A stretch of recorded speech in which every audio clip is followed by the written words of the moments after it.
Hi friends, எல்லாம் என்ன பண்ணுறீங்க? சனிக்கிழமை காலையிலேங்க நாங்கள் கோவில் கிளம்பிட்டோம். யார் யார் போனோம்னா நான், தம்பி, நம்ம வீட்டு மச்சான், அப்புறம் அக்கா பொண்ணு, அம்மா. காலையில் எப்பவும் போல் வீட்டில் வேலையெல்லாம் முடிச்சுட்டு காடு போய் காலையில் சாப்பாடெல்லாம் அவங்களுக்கு கொடுத்துட்டு வரும்போது, அம்மா நீங்களும் வாங்க கோவில் போகலான்னு அம்மா கூப்பிட்டுங்காட்டி அம்மா நான் வரேன்னாங்க. சரி அப்படியே பாப்பாவையும் கூட்டிகிட்டு போயிடலாம் அப்படின்னு அக்கா வீடு போய் அக்காவை கூப்பிட்டு, அக்கா வரல எனக்கு இன்றைக்கி வேலை இருக்குதுன்னு சொன்னங்காட்டி சரி ஓகேன்னு பாப்பாவை கூட்டிகிட்டு காட்டிலேருந்து அம்மாவையும் பாப்பாவையும் நான் கூட்டிகிட்டு வந்தேனுங்க. நான் வர்றக்குள்ளே வீட்டில் மச்சானும் தம்பியும் ரெடியாக இருந்தாங்க. அப்புறம் வந்தனே நானும் கிளம்பி 5 பேர் கோயில் கிளம்பி போயிட்டேங்க.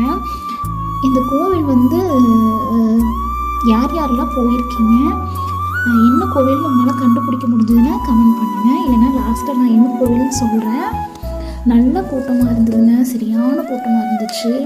நல்ல மழையுமே கூட, காலையிலேருந்தே மழை பெஞ்சிட்டே அந்தங்காடி போக முடியாமல் போயிருந்தோம். நல்லா யோசிச்சுங்க, கடைசியில் நல்ல வழியாக சாமியை நம்மளை வர வச்சிருச்சு. நான் போன வாரமே போகலான்னு நினச்சேன், போக முடியல. நல்லபடியாக இந்த வாரம் போயிட்டேங்க. இங்கே வந்து இல்லாத கடைகளே கிடையாதுங்க, எல்லாமே இருக்குது. ஸ்நாக்ஸ் ஐட்டத்துலேருந்து வீட்டுக்கு அலங்கார பொருட்கள், குழந்தைய விளையாடுற மாதிரி கம்ப்ளீட்டாக எல்லாமே இருந்துச்சுங்க. அப்புறம் எல்லாம் முடிச்சுட்டு அன்னதானம் சாப்பிட்லிங்க, பாலுக்கு போகிறதுக்கு லேட் ஆயிடுச்சுன்னு. நல்ல கூட்டமாக இருந்தங்காட்டி சாமி கும்பிட்றக்கே லைனில் பெரிய க்யூவில் நின்றுங்க. சாமி கும்பிட்டுட்டு ஸ்நாக்ஸ் மட்டும் வெளியே வாங்கி சாப்பிட்டுட்டு பாப்பாவையும் தம்பியும் கொஞ்சம் விளையாட விட்டு போட்டு அவங்களுக்கு என்ன வேணுமோ எல்லாம் வாங்கி கொடுத்து கிளம்பி வந்துட்டுங்க. மற்றபடி இந்த விளையாடுற பொம்மை அது இதெல்லாம் வேணும் நம்ம பாப்பாவும் கேட்கல, நம்ம தம்பியும் கேட்கல. இது என்ன கோவில் நான் இப்போ சொல்கிறேங்க. இது வந்து ராமர் வண்ணைங்க, ராமர் கோவிலுங்க. இந்த வாரம் சனிக்கிழமை போன மாதத்துலேருந்து பிடிச்ச வேலுக்கு இது 3வது வாரம். இந்த மாதத்துலேருந்து பிடிச்சி புரட்டாசி மாதம் ஸ்டார்டிங்லேருந்து பிடிச்ச வேலுக்கு இது 2வது வாரம். இந்த கூட்டமே கம்மிங்க. அடுத்த வாரம் இதை விட பயங்கரமாக இருக்குது கூட்டம். யாரெல்லாம் புரட்டாசி பிடிப்பீங்கன்னு சொல்லுங்கள். நான் புரட்டாசியெல்லாம் பிடிக்க மாட்டேங்க. நான் கோவில் போக கன்ஃபார்மாக. அப்புறம் அந்த ரோடெலாம் ரொம்ப மோசமாக, நடக்கிறதுக்குலாம் சிரமமாக இருந்தங்காட்டி எல்லோரும் சிலர் மண்ணு போட்டுருந்தாங்க. நாங்கள் ரிட்டன் வரும்போது சிலர் வந்து கார்லேயே அந்த தண்ணியெல்லாம் அடித்து விட்டுட்டு இருந்தாங்க. பயங்கர க்ரௌடாக இருந்துச்சுங்க. எனக்கு சாப்பிடணும், அந்த மனம் அவ்வளோ சாம்பார் மனம் அப்படி வந்துச்சுங்க. எனக்கு சாப்பிடணும் ஒரே என்ன சாப்பிடாம போகிறோமே. நம்ம என்ன தான் வீட்டில் எப்படி சமைச்சு சாப்பிட்டாலும் அந்த அன்னதானம் சாப்பிட்ற மாதிரி இருக்காது இல்லைங்களா. விளையாடுறதுமே தம்பி குட்டீஸுகளுக்கு சின்ன குழந்தையிலேருந்து பெரியவை வேறு விளையாட வர கம்ப்ளீட்டாக எல்லாமே இருந்துச்சுங்க.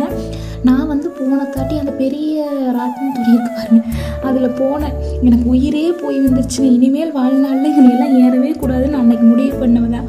அதனால் தனியாக பாப்பாவை தம்பி அதில் விட பயந்துட்டு சாதாரண ஒரு ட்ரெயினில் மட்டும் ஒரு 5-6 ரவுண்ட் அடிக்க வச்சு அப்புறம் தம்பி கூப்பிட்டுட்டு வீட்டுக்கு வந்தாச்சுங்க. என் வீடியோ பிடிச்சி லைக் பண்ணுங்கள், ஷேர் பண்ணுங்கள், சப்போர்ட் பண்ணுங்கள், சப்ஸ்கிரைப் பண்ணுங்கள்.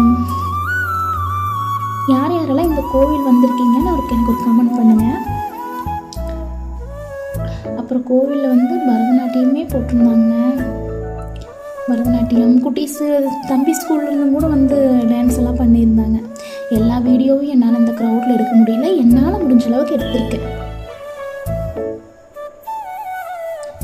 அதுவுமே வந்து பைக்கில் போனால் கூட பரவாயில்லைங்க, நிறுத்திக்கலாம். கார்லையெல்லாம் போனால் ரொம்ப கஷ்டங்க நிறுத்தினாலும் ரிட்டன் வந்து எடுக்க முடியுறதில்ல வண்டி. பைக்கவே வந்து நமக்கு பின்னாடி வந்து வண்டி 2 வண்டி நின்றுச்சு. அதுவும் சைட் லாக் போட்டு வேறு அவங்கவுங்க வண்டி சேஃப்டியாக நிறுத்திட்டு போயிடுறாங்க. அழுங்காமல் நானும் மச்சானும் தூக்கி இந்த பக்கம் வச்சுட்டு நான் ஒரு ஸ்கூட்டிலையும் மச்சான் ஒரு ஸ்கூட்டிலையும் போயிருந்தோம். அப்புறம் அப்படியே கோவில் போய் சாமி கும்பிட்டு அப்படியே கிளம்பி வந்தாச்சுங்க.